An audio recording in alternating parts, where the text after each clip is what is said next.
La història de Xixona al balcó, segon capítol. L'ermita de Santa Bàrbara.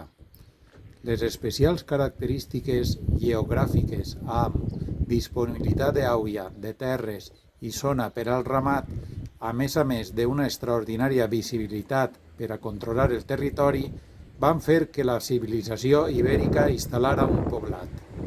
El poblat estava situat en la zona est, en la zona que mira cap al riu Coscó, i allí podem trobar a la seva vegada dos zones, una més propera a lo que és l'ermita de Santa Bàrbara i una altra un poc més llunyana i en un nivell més baix. El poblat es trobava en la zona més propera a l'ermita de Santa Bàrbara. Desafortunadament,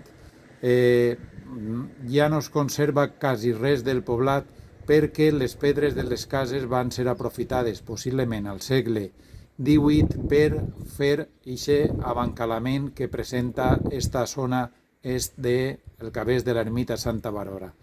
El poblat es va situar possiblement del segle II abans de Crist fins al canvi d'era, és a dir, farà uns 2.200 anys.